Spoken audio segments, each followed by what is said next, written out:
choked turmeric.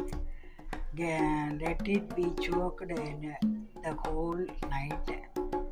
Then now we crush it in the mixie.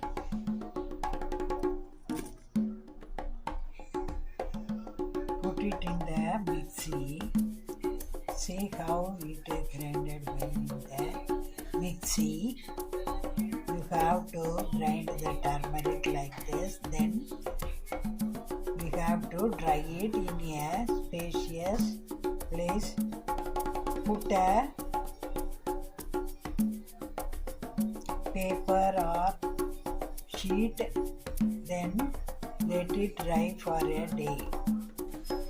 See how the turmeric has been powdered.